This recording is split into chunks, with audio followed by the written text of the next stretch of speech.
Hello दोस्तों, मेरा नाम है Mohammad Uzair. Welcome to our channel code exception. ये वीडियो हमारी 11th वीडियो होने वाली है सीरीज की। इस वीडियो में हम बात करेंगे लॉजिकल ऑपरेटर के बारे में। लॉजिकल ऑपरेटर क्या होते हैं, कितने टाइप्स के होते हैं, और उसके बाद हम डिस्कस करेंगे अपने टर्नरी ऑपरेटर के बारे में, या फिर जिसको हम कंडीशनल ऑपरेटर बोलते हैं। तो इस वीडियो में हम ये सारे टॉपिक आज कवर करेंगे। तो बिना टाइम वेस्ट करे चलिए स्टार्ट करते हैं। तो आइए अपने स्टार्ट करते हैं लॉजिकल ऑपरेटर की तरफ से। लॉजिकल ऑपरेटर क्या होते हैं ये समझते हैं। We use logical operator to perform various logical operation on any set of given expression. Logical operator किस पे काम करते हैं? हमारी एक्सप्रेशंस पे काम करते हैं। ठीक है। लॉजिकल ऑपरेटर क्या रिटर्न कराते हैं हमें? Logical operator Boolean value return करते हैं हमारे। बूलियन वैल्यू कौन सी होती है? या तो जीरो होती है या वन होती है। ठीक है। जो हमें ये रिटर्न कराते हैं बूलियन वैल्यूज। ठीक है। और ये किस पे काम करते हैं? हमारी एक्सप्रेशंस पे काम करते हैं। अब इसके अंदर हमारे पास तीन टाइप के लॉजिकल ऑपरेटर होते हैं। सबसे पहला होता है हमारा लॉजिकल एंड, उसके बाद होता है हमारे पास लॉजिकल और लास्ट में आता है हमारे पास नॉट ऑपरेटर। ये किसका काम करता है? बेसिकली कॉम्प्लीमेंट का काम करता है। ठीक है। अब यहाँ पे पढ़ते हैं जरा एंड ऑपरेटर के बारे में। हम सबसे पहले डिस्कस करेंगे कि एंड ऑपरेटर क्या होता है। And operator call logical and operator if both the operands are non zero then the condition becomes true. यानी अगर हमारे जो दोनों ऑपरेंड हैं अगर वो नॉन जीरो होते हैं तो हमारी जो कंडीशन है वो ट्रू होगी। ठीक है। और ऑपरेटर में क्या होता है? Called logical or operator if any of the two operands is non zero then the condition becomes true. अगर हमारे दोनों में से कोई एक ऑपरेंड नॉन जीरो होता है तो हमारी कंडीशन क्या रहती है? हमारी ट्रू रहती है। ठीक है। लेकिन जो हमारा लॉजिकल नॉट ऑपरेटर जो होता है, हमारा लॉजिकल नॉट ऑपरेटर जो होता है हमारा, वो क्या काम करता है? वो हमारा कॉम्प्लीमेंट का काम करता है। जैसे हमारा called logical not operator, it is use to reverse the logic state of the its operand. If a condition is true then logic gate not operator will make it false. Logical not operator क्या काम करता है हमारा? ये complement करने का काम करता है। अगर आपका जो आउटपुट आ रहा है वो ट्रू आ रहा है तो ये जब हम यूज करेंगे इसको तो ये क्या कर देगा? रिवर्स कर देगा, यानी ट्रू का फॉल्स कर देगा और फॉल्स का ट्रू कर देगा। ठीक है। ये हमारे होते हैं लॉजिकल ऑपरेटर। आइए इन्हें ट्रुथ टेबल की मदद से आसानी से समझें। हमारे पास क्या दे रखा है? लॉजिकल एंड गेट की ट्रुथ टेबल दे रखी है। अब हमारे पास दो वेरिएबल हैं ए एंड बी। ये हमारे पास दो वेरिएबल हैं। ए के अंदर हमने जीरो डाल रखा है और बी के अंदर हमने डाल रखा है वो भी जीरो डाल रखा है। ठीक है। अगर इन पे जब हम एंड ऑपरेशन अप्लाई करेंगे तो ये हमें क्या रिटर्न करेंगे? जीरो रिटर्न करेंगे, क्योंकि ए के अंदर भी जीरो है और बी के अंदर भी जीरो है। तो हमें आउटपुट जो मिलेगा वो हमें क्या मिलेगा? जीरो मिलेगा। ऐसे ही हमारे पास दूसरी तरफ जो है वो यहाँ पे एक जीरो है। ठीक है। और दूसरी तरफ क्या है? हमारे पास वन है। यानी ए के अंदर अब जीरो है, बी के अंदर अब वन है। ठीक है। तो अब जब इनके ऊपर एंड ऑपरेशन अप्लाई होगा तो हमें अब भी क्या आउटपुट मिलेगा? जीरो मिलेगा, क्योंकि दोनों जो होने चाहिए वो नॉन जीरो होने चाहिए। यानी दोनों वेरिएबल के अंदर कौन सी वैल्यू होनी चाहिए? नॉन जीरो वैल्यू होनी चाहिए। लेकिन ए के अंदर अब क्या वैल्यू पड़ी है? जीरो वैल्यू पड़ी है। और बी के अंदर क्या पड़ी है? वन पड़ी है। यानी ए के अंदर जीरो वैल्यू है और बी के अंदर नॉन जीरो वैल्यू, तो ये कंडीशन ठीक नहीं है। इसलिए हमें क्या मिल रहा है? यहाँ पे जीरो मिल रहा है। अब यहाँ पे जैसे ए के अंदर वन है और बी के अंदर जीरो है, अब यहाँ पे भी कंडीशन जो है सेटिस्फाई नहीं हो रही है, इसलिए यहाँ पे हमें क्या मिल रहा है? जीरो मिल रहा है। अब ए के अंदर वन है और बी के अंदर वन है, तो दोनों जो हमारे वेरिएबल हैं उनके अंदर कौन सी वैल्यू? नॉन जीरो वैल्यू है। नॉन जीरो वैल्यू है, यानी इसके अंदर भी जीरो नहीं है और इसके अंदर भी जीरो नहीं है। तो ही हमें क्या मिल रहा है? हमें वन मिल रहा है। ठीक है। तो ये सारा काम होता है हमारा लॉजिकल एंड ऑपरेटर का। ठीक है। लॉजिकल एंड ऑपरेटर हमें बूलियन वैल्यू रिटर्न कराते हैं। ये सारी जो है ना हमारी जीरो और वन, ये सारी हमारी बूलियंस वैल्यू होती हैं। ठीक है। अब नेक्स्ट बात करते हैं हम लॉजिकल और ऑपरेटर के बारे में। अब यहाँ पे जो लॉजिकल और ऑपरेटर है वो थोड़ा सा डिफरेंट है हमारे लॉजिकल एंड ऑपरेटर से। अब इसी तरह से यहाँ पे हमने सेम एग्जांपल लिया है। यहाँ पे भी हमारा ए वेरिएबल है और यहाँ पे भी हमारा बी वेरिएबल है। ठीक है। ए के अंदर हमने कौन सी वैल्यू डाल रखी है? जीरो डाल रखी है। और बी के अंदर भी कौन सी वैल्यू डाल रखी है? हमने जीरो डाल रखी है। तो हमें जो आउटपुट मिलेगा वो कौन सा क्या मिलेगा? हमें ऑफकोर्स जीरो मिलेगा। ठीक है। लेकिन अगर जब हम ए के वेरिएबल के अंदर जीरो डालते हैं और बी वेरिएबल के अंदर वन डालते हैं तो हमें आउटपुट जो मिलता है यहाँ पे वन मिलता है, क्योंकि और ऑपरेटर ये कहता है कि दोनों में से कोई एक वैल्यू हमारी नॉन जीरो होनी चाहिए। ठीक है। दोनों में से अगर कोई एक वैल्यू नॉन जीरो हुई तो हमें जो आउटपुट मिलेगा वो वन ही मिलेगा। अब देखो यहाँ पे वैल्यू क्या है? हमारी जीरो है। यहाँ पे जो वैल्यू है हमारी वो वन है। ठीक है। अब यहाँ पे एक वैल्यू नॉन ज़ीरो है और एक वैल्यू हमारी ज़ीरो है, तो यहाँ पे जो और ऑपरेटर कहता है कि दोनों में से कोई एक वैल्यू अगर नॉन ज़ीरो होती है तो हमें जो आउटपुट मिलता है वो 1 मिलता है। ठीक है, इसलिए जो यहाँ पे आउटपुट मिल रहा है वो क्या मिल रहा है, हमें 1 मिल रहा है। ठीक है, इसी तरह से यहाँ पे भी जो है, यहाँ पे 1 है ए के अंदर और बी के अंदर भी 0 है, तो यहाँ पे हमें जो आउटपुट मिल रहा है वो भी हमें 1 मिल रहा है। ठीक है, इतनी बात क्लियर हुई। अब यहाँ पे जब हमारे पास ए के अंदर भी 1 है और बी के अंदर भी 1 है, तो अब हमें जो आउटपुट मिलेगा वो भी हमें 1 मिलेगा। ठीक है, तो यानी ये जीरो किस केस में रिटर्न कर रहा है, ये जीरो हमें सिर्फ तभी रिटर्न कर रहा है तब हमारे पास दोनों वेरिएबल के अंदर जीरो पड़ा हो। ठीक है, इसके अंदर भी जीरो पड़ा है और हमें इसके अंदर भी जीरो पड़ा है, तो ही हमें क्या रिटर्न कर रहा है, जीरो रिटर्न कर रहा है।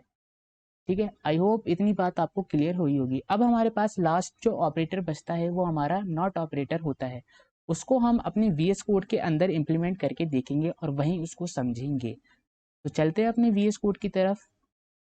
तो यहाँ पर हम आ गए अपने VS कोड की तरफ। अब हम क्या करेंगे, यहाँ पे एक फाइल बनाएंगे जिसका नाम होगा हमारा लॉजिकल.सी।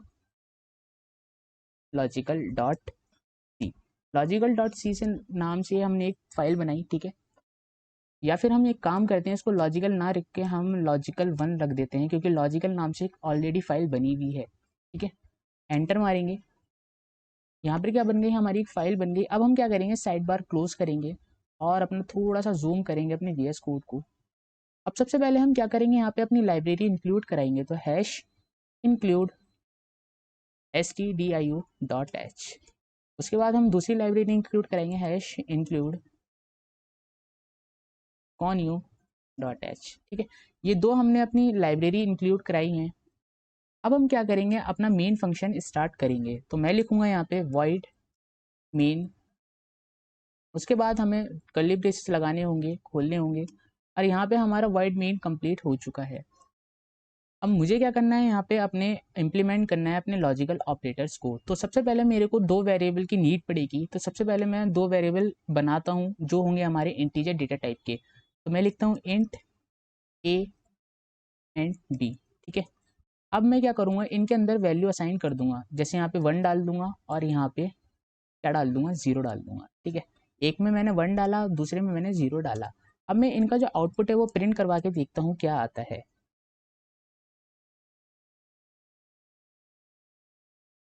अब जब भी हम लॉजिकल ऑपरेटर परफॉर्म कराते हैं तो हमें क्या वैल्यू रिटर्न कराते हैं, बूलियन वैल्यू रिटर्न कराते हैं, या तो 0 होगी या फिर 1 होगी, यानी वो हमें सिंगल वैल्यू रिटर्न कराते हैं। ठीक है, तो हमें क्या लिखना पड़ेगा, सिर्फ एक ही बारी %d लिखना पड़ेगा। अगर आप चाहते हैं कुछ मैसेज प्रिंट कराना तो आप यहाँ पे कुछ मैसेज प्रिंट करा सकते हैं, लेकिन मैं यहाँ पे कोई मैसेज प्रिंट नहीं कराना चाहता, मैं सिर्फ वैल्यू प्रिंट कराना चाहता हूँ, तो मैं सिर्फ %d ही यहाँ पे यूज़ कर रहा हूँ।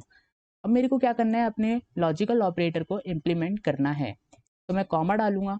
अब यहाँ पे मेरे को क्या करना पड़ेगा, ए, सबसे पहले हम किसकी बात करेंगे, हम यहाँ पे एंड ऑपरेटर के बारे में बात करेंगे। तो सबसे पहले मैं ए लिखूंगा और यहाँ पे एंड लगाऊंगा और उसके बाद बी लिखूंगा। याद रखना आपको 2 बार एंड लगाना है, ये होता है हमारा लॉजिकल एंड ऑपरेटर। ठीक है, अब मैं क्या करूंगा, इसको सेव करूंगा और अपने प्रोग्राम को कंपाइल करके रन करूंगा। एक सेकेंड में अपना टर्मिनल क्लियर कर लेता हूँ। ठीक है, अब मैं क्या करूंगा, यहाँ पे दोबारा से सेव करूंगा, कंपाइल करूंगा, रन करूंगा। अब यहाँ पे जो आउटपुट मिल रहा है वो आपको 0 मिल रहा है। ठीक है, यहाँ पे जो आउटपुट मिल रहा है एंड का क्या मिल रहा है, 0 मिल रहा है। क्यों मिल रहा है, क्योंकि ए के अंदर हमारी 1 पड़ी है वैल्यू और बी के अंदर 0 पड़ी है वैल्यू। ठीक है, लेकिन एंड ऑपरेटर क्या कहता है, दोनों के अंदर वैल्यू हमारी नॉन जीरो होनी चाहिए। ठीक है, अगर दोनों में से किसी एक के अंदर हमारी 0 वैल्यू आती है तो हमें वो 0 ही रिटर्न करेगा। ठीक है, 0 ही क्या करेगा, वो हमें रिटर्न करेगा। इसलिए यहाँ पे जो हमारा आउटपुट आ रहा है वो 0 आ रहा है। अगर मैं इसको 0 को हटा के यहाँ पे 1 लिख देता हूँ और सेव करता हूँ अपने प्रोग्राम को, अब इसको मैं दोबारा रन करके चलाऊंगा, तो अब हमें जो आउटपुट मिलेगा वो कितना मिल रहा है, यहाँ पे 1 मिल रहा है, क्योंकि ए के अंदर भी 1 है और बी के अंदर भी 1 है। आप 1 की जगह कुछ भी डाल सकते हैं, जैसे 50 हो गया, 10 हो गया। ठीक है, या फिर यहाँ पे आप 50 डाल दें। ठीक है, बट नॉन जीरो वैल्यू नहीं होनी चाहिए। ठीक है, ओ सॉरी, नॉन जीरो वैल्यू होनी चाहिए, जीरो वैल्यू आपकी नहीं होनी चाहिए। अगर दोनों में से किसी के पास जीरो वैल्यू हुई तो वो क्या रिटर्न करेगा, आपको 0 रिटर्न करेगा। ठीक है, बस इतनी बात आपको याद में रखनी है। अब मैं इसको क्या करूँगा, दोबारा से सेव करूँगा और रन करूँगा। अब यहाँ पे जो मेरे को आउटपुट मिल रहा है अब भी 1 मिल रहा है। तो आई होप आपको क्लियर हुआ होगा। अब ऐसे ही हमारा क्या है, ऐसे ही हमारे जो है और ऑपरेटर है। तो और ऑपरेटर को कैसे इम्प्लीमेंट करेंगे, इसको हटाएंगे, बस 2 डंडे हमें ऐसे लगाने हैं और ये बन जाएगा हमारा और ऑपरेटर। ये हमारा और ऑपरेटर का सिंबल होता है, ठीक है, ये हमारे और ऑपरेटर का सिंबल होता है। अब मैं इसको सेव करूँगा और इसको रन करूँगा। अब यहाँ पे जो आउटपुट मिल रहा है मेरे को दोबारा 1 मिल रहा है, क्योंकि हमारे पास जो वैल्यू है वो हमारी कौन सी वैल्यू, नॉन जीरो वैल्यू है, ठीक है। अब इन दोनों के अंदर मैं किसी को एक को जीरो कर दूं, ठीक है, दोनों में से किसी एक को मैं जीरो कर दूं, अब मेरे को जो आउटपुट मिलेगा वो तब अब भी हमें क्या मिलेगा, 1 ही मिलेगा, ठीक है। यहाँ पे देखो जो आउटपुट मिल रहा है हमें अब भी 1 मिल रहा है, लेकिन यहाँ पे जो वैल्यू हमारी 0 है और यहाँ पे 50 है। इसका मतलब और ऑपरेटर क्या कहता है, और ऑपरेटर कहता है दोनों में से कोई एक वैल्यू अगर 0 होती है, ठीक है, दोनों में से कोई एक वैल्यू अगर 0 होती है तो आउटपुट उसका 1 ही आएगा। अगर 1 होती है दोनों वैल्यू तो भी 1 आएगा, लेकिन अगर दोनों वैल्यू 0 होती हैं तभी वो 0 रिटर्न करेगा, ठीक है, यानी फॉल्स रिटर्न करेगा। अब इसके अंदर 0 है और मान लो मैं इसके अंदर भी 0 कर देता हूँ, ठीक है, इसके अंदर भी क्या कर देता हूँ मैं, 0 कर देता हूँ। अब मेरे को जो आउटपुट मिलेगा ना वो मिलेगा मेरे को 0 मिलेगा। अब मैं कंपाइल करता हूँ और रन करता हूँ, तो यहाँ पे जो मेरे को आउटपुट मिल रहा है वो कितना मिल रहा है, 0 मिल रहा है, ठीक है। अब यहाँ पे एक लास्ट ऑपरेटर रह गया है, वो है हमारा नॉट ऑपरेटर, ठीक है। नॉट ऑपरेटर क्या करता है, हमारा कॉम्प्लीमेंट करने का काम करता है, यानी ट्रू को फॉल्स बना देता है, फॉल्स को ट्रू बना देता है। अब मैं यहाँ पे एक ब्रैकेट लगाऊंगा, ठीक है, ब्रैकेट लगाने के बाद यहाँ पे भी मेरे को एक ब्रैकेट लगाना पड़ेगा। अब मैं इसके आगे सबसे, अब ये मेरे को क्या रिटर्न कर रहा था, अभी जब मैंने वाला ऑपरेशन परफॉर्म कराया तो मेरे को ये क्या रिटर्न कर रहा था, 0 रिटर्न कर रहा था, क्योंकि इसके अंदर भी 0 है और इसके अंदर भी 0 है, ठीक है। तो ये हमें क्या रिटर्न कर रहा था, 0 रिटर्न कर रहा था, लेकिन अब ये हमें 1 रिटर्न करेगा। जैसे मैं यहाँ पे कुछ इस तरह से सिंबल लगाऊंगा इसको, तो अब मेरे को ये क्या रिटर्न करेगा, ये हमें अब रिटर्न करेगा 1 रिटर्न करेगा, ठीक है, क्योंकि ये कॉम्प्लीमेंट कर देगा, 0 का 1 कर देगा या 1 को 0 कर देगा। सेव करेंगे और रन करेंगे दोबारा अपने प्रोग्राम को। अब देखिए यहाँ पे जो हमें आउटपुट मिल रहा है वो 1 मिल रहा है। एक सेकंड में अपने टर्मिनल को दोबारा क्लियर करूँ और दोबारा आपको प्रोग्राम रन करके दिखाऊं। अब देखो यहाँ पे जो हमें आउटपुट मिल रहा है वो 1 मिल रहा है। जैसे मैं इसको हटा देता हूँ, अब मेरे को जो आउटपुट मिलेगा वो क्या मिलेगा हमें, अब 0 मिलेगा, ठीक है। अब हम इसको रन करेंगे, अब यहाँ पे जो हमारा आउटपुट आया वो कितना आया, 0 आया, ठीक है। तो यही होते हैं हमारे लॉजिकल ऑपरेटर्स। अब बात करते हैं हम अपने नेक्स्ट ऑपरेटर की तरफ, जो है हमारा टर्नरी ऑपरेटर, जिसको हम कंडीशनल ऑपरेटर भी कहते हैं। तो यहाँ पर हम आ गए अपने कंडीशनल ऑपरेटर के पास।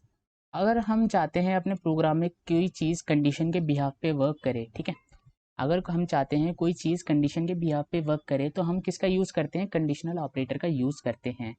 बेसिकली ये शॉर्ट हैंड है कंडीशन को चेक करने का, ठीक है। अब आइए इसके बारे में जानते हैं कि ये होता क्या है। He offers a shorthand way to check the condition and it is also called ternary operator। जो कंडीशनल ऑपरेटर है इसको हम किस नाम से जानते हैं, हम टर्नरी ऑपरेटर के नाम से जानते हैं, ठीक है। ये कौन सा ऑपरेटर होता है, हमारा टर्नरी ऑपरेटर होता है। अब इसका जो सिंटैक्स होता है वो हमारे किस टाइप का होता है। सिंटैक्स में सबसे पहले आपको टेस्ट कंडीशन डालनी पड़ेगी कि आप किस कंडीशन पे चाहते हैं कि वो वर्क करे, ठीक है। अब यहाँ पे आपको एक्सप्रेशन 1 डालनी पड़ेगी और एक्सप्रेशन 2 डालनी पड़ेगी, ठीक है। अगर हमारी ट्रू होती है तो हमारी एक्सप्रेशन 1 एग्जीक्यूट होगी, अगर हमारी फॉल्स होती है तो हमारी एक्सप्रेशन 2 फॉल्स वाली एग्जीक्यूट होगी, ठीक है। अब ये जो डिपेंड करेगी एक्सप्रेशन 1 और एक्सप्रेशन 2, ये किस पे डिपेंड करेगी, हमारी टेस्ट कंडीशन पे डिपेंड करेगी। जैसे हमारी टेस्ट कंडीशन होगी उसी बिहाफ पे हमारी एक्सप्रेशन 1 या फिर एक्सप्रेशन 2 एग्जीक्यूट होंगी, ठीक है। अब यहाँ पे जो लिखा है वो पढ़ते हैं। The test condition is a Boolean expression that is either true और फॉल्स। जो हमारी टेस्ट कंडीशन होगी, यानी जो हमारी टेस्ट कंडीशन होगी ये हमारी क्या होगी, ये हमारी बूलियन एक्सप्रेशन होगी, या तो ट्रू होगी या फिर फॉल्स होगी।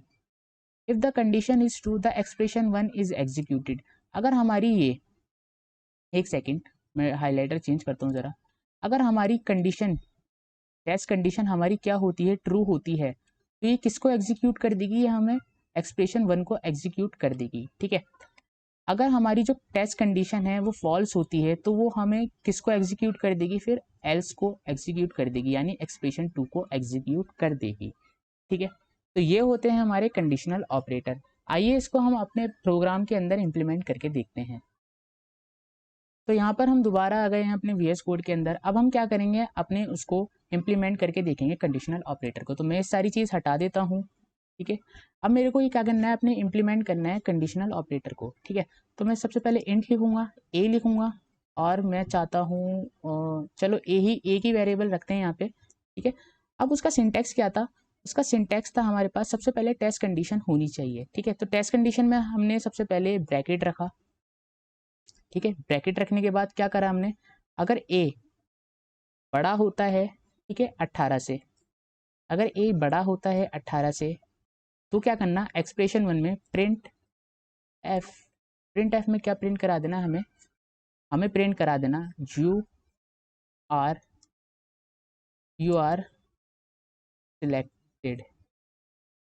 सिलेक्टेड, हमें प्रिंट करा देना। एल्स में क्या प्रिंट कराना, हमें एल्स में प्रिंट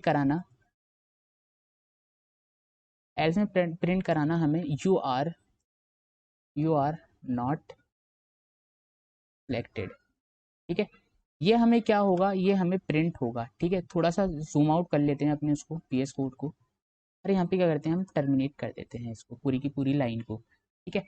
अब हमारे ये क्या बन गया, हमारा पूरा का पूरा एक कंडीशनल ऑपरेटर बन गया। अब यहाँ पे कंडीशन क्या है, ठीक है, यहाँ पे कंडीशन क्या है, अगर जो हमारा ए वेरिएबल है, ठीक है, अगर हमारा जो ए वेरिएबल है वो 18 से बड़ा होता है, ठीक है, तो क्या करना, हमें प्रिंट कर देना यू आर सिलेक्टेड, ठीक है। अगर जो हमारा ए वेरिएबल है वो 18 से छोटा होता है तो क्या प्रिंट कर देना, यू आर नॉट सिलेक्टेड, ठीक है। बट ए के अंदर तो कोई वैल्यू है ही नहीं, तो ये किसको वो करेगा, ये सीधा एल्स पे चला जाएगा, ठीक है।